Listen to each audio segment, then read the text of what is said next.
Para nga po sa inyong kaalaman mga idol, ang OKC Thunder ang nag-iisang team ngayong off-season na walang ginawang pagbabago at walang balak gumawa ng move sa mga susunod na linggo. Kaya kasalukuyan nga silang minamaliit ngayon ng ilang mga fans dahil since wala silang ginawang improvement, mas madali sa ibang kupunan na talunin sila sa 7-game series. Maraming ang teams, especially sa Western Conference, ang mas lumakas, mas lumalim ang lineup na kaya silang sabayan. Subalit sa kabila niyan, matapang pa rin sinabi ni Shai Gilgeous-Alexander sa media, wala nga siyang pakialam kahit man maraming kupunan ng lumakas ang lineup. Tatalunin at tatalunin pa rin naman nila ang mga ito gamit ang kasalukuyang lineup kaya hindi sila nagbago. Napakalalim pa rin ang kanilang lineup sa dami ng mga batang player na kayang mag-step up sa mga laro. Hindi nga sila dapat maliitin ngayon, gayong sila pa rin ang nananatiling defending champion. Sa madaling salita, ang OKC Thunder pa rin ang mayroong edge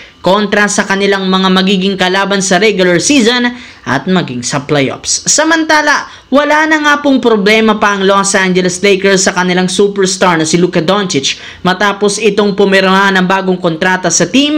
Ngayong araw na siyang magpapanatili sa kanya sa lineup ng mas matagal. Dito na rin naman niya bubuuhin ang magiging legacy sa kanilang prangkisa. Subalit base sa isang insider, hindi pa rin naman kontento ang Lakers sa pagpapapirma ng kontrata kay Luka dahil gusto nila itong sundan ng pagbibigay extension rin sa isa pang superstar na si LeBron James.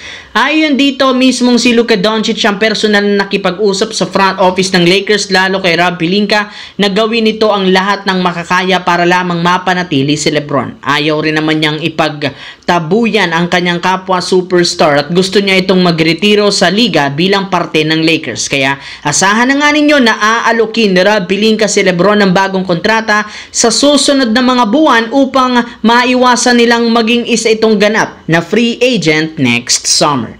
Sa kabilang banda, dalawang magkasunod na season ang natatalo ang Minnesota Timberwolves sa Western Conference Finals at kahit anong klaseng pagbabago ang improvement na rin ang gawin, wala pa rin nangyayari sa team. Hindi pa rin naman sila nakakapasok sa NBA Finals sa nakalipas na 2 taon. Kaya ginagawa ng front office ang lahat upang mas maging maganda ang kanilang kampanya. At isa sa ginawa nila ay ang paggamit muli sa susunod na taon ng kanilang classic retro black uniform na huling ginamit ng era noon ni Kevin Garnett. Bukod dyan, plano na rin naman gamitin nila ang kanilang Threes jersey na siyang ginamit nila taong 1990 hanggang 2000. Ito upang alalahanin ang ginawa ni Garnett sa kanilang prangkisa. Maliban dyan, umaasa rin naman sila makakapagbigay ito ng mas malaking confidence sa mga players para maging competitive. Ilang taon na rin naman silang kinakapos kaya inaasahan ng Wolves next year na mangyayaring sila naman ang papasok sa NBA Finals at makakakuha ng kanilang unang kampiyonato